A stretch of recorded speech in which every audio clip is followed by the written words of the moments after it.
The wilderness isn't a playground, but a training ground. That's why many settle there without understanding their purpose.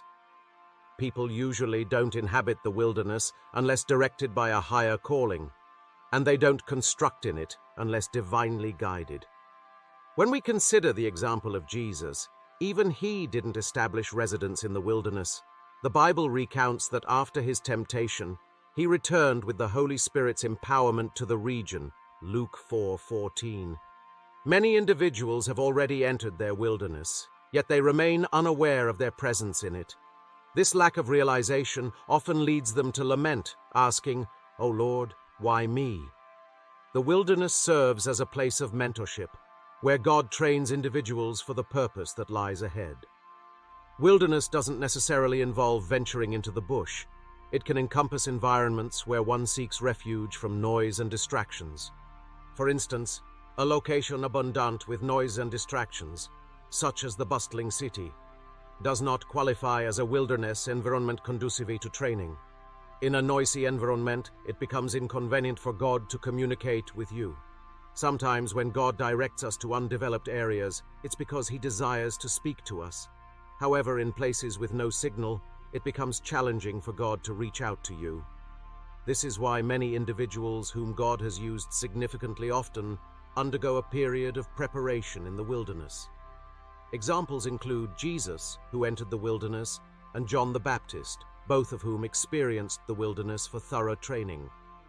Many Christians are being called to enter the wilderness for preparation, yet the surrounding noise and distractions hinder them from doing so. Entering the wilderness can be detrimental for some individuals if they fail to hear from God clearly. This underscores the importance of having the Holy Spirit within you, enabling you to hear from God at any time.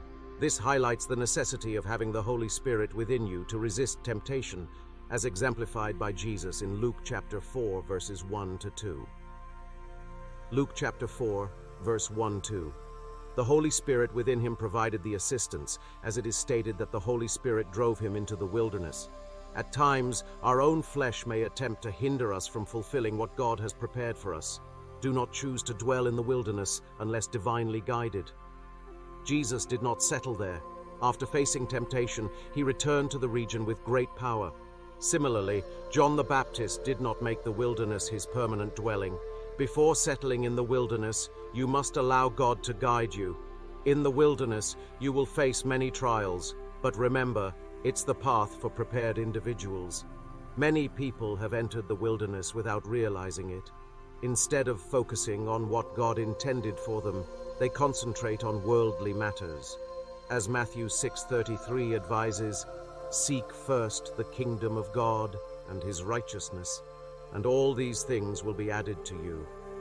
In the wilderness, failing any test set before you means having to repeat it. At times, many people lack the grace to endure a repeated test. Jesus faced testing in the wilderness. Job underwent trials in the wilderness. Abraham encountered tests in the wilderness. Nebuchadnezzar also went through trials in the wilderness.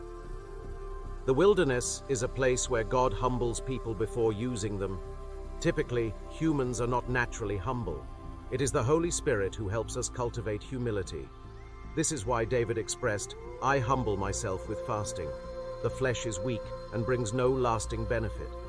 Abraham being tested in the wilderness is notable because when God asked him to sacrifice his only son Isaac, Abraham was not directed to a nearby location. Instead, he was sent far away from his own dwelling place. Abraham's journey of 3 days was a crucial test from God to determine his commitment to obeying God's command to sacrifice his only son, Isaac. Genesis 22:1-19. Even before reaching the designated place, Abraham faced numerous temptations along the way. It's likely that Satan attempted to dissuade him from carrying out the sacrifice.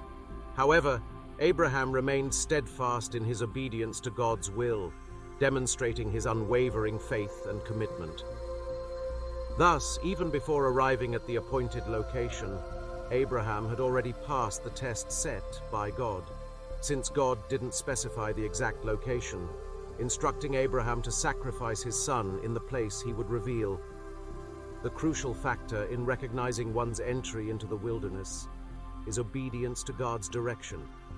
The wilderness phase arrives when you are unprepared, but what aids your success is your relationship with God and your adherence to His Word. Obedience is crucial if you genuinely desire God to use you mightily. Kindly show your support by liking, sharing, commenting, and subscribe.